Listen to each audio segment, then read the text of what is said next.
ओम नमः शिवाय। भक्ति भाव में और भक्ति के अहंकार में दोनों में अंतर है। अब आप देखिए, आपका भक्ति में भाव है या भक्ति में अहंकार। अगर अहंकार है तो ऐसे नाशिव होंगे आपके। 27वां अध्याय काल भजन शिव प्राप्ति। पार्वती जी ने कहा, हे नाथ, यदि आप मुझ पर संतुष्ट हैं तो कृपा करके यह कहें कि योगी वायु का पद कैसे पा सकता है।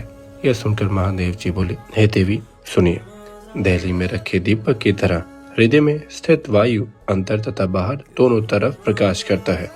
ज्ञान, विज्ञान, उत्साह आदि सभी वायु द्वारा प्रवृत्त हुआ करते हैं। अतएव जिसने पवन पर विजय पाली हो उसे संपूर्ण जगत पर विजय पाली। योगी को चाहिए कि जैसे लुहार फूंकनी मुख में रखकर वायु भरता है, अपने काम में लगा रहता है, उसी प्रकार वह भी वायु के भरने का अभ्यास करता रहे। इसी अभ्यास के परिपक्व हो जाने पर उस योगी इनके हजारों नेत्र एवं हजारों हाथ पैर हो जाते हैं।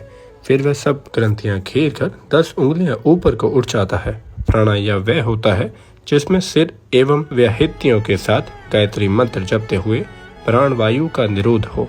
इस प्राणायाम को एक बार करने से वही फल मिलता है जो 100 वर्ष तक तपस्या करके कुशा के अग्रभाग से जल पीने वाले को प्राप्त होता है। हे कल्याणी, तेज किस प्रकार सिद्ध होता है, अब इसका वर्णन करता हूँ, सुनिए। योगी एक ऐसे स्थान में जाकर सोए जो एकांत हो, जहाँ चंद्र सूर्य का प्रकाश हो। उस मध्यम देश में निरालस होकर वह अग्नि के तेज को भौहों के मध्य में देखे।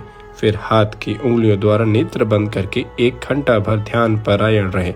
फिर उसी योगी को अंधकार में भी ईश्वर की ज्योति दिखाई देती है। तब जाकर वह योगी परम सिद्ध होता है।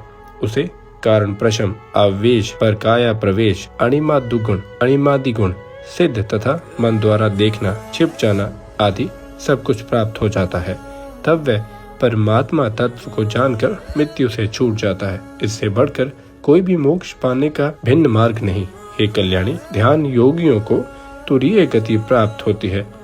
अब इसके आगे की विधि कहता हूँ। योगी शरीर को ऊंचा करके अंजलि बांध ले, फिर बंचू जैसा मुख करके उससे शनैः शनैः पवन का पान करे तो एक ही क्षण में जीवनदायक जल तालू से टपक पड़ता है। उसी को नित्य पीने वाला योगी दिव्य शरीर वाला होकर शुद्ध प्यास से रहित हुआ कभी भी मृत्यु के वश में नहीं होता।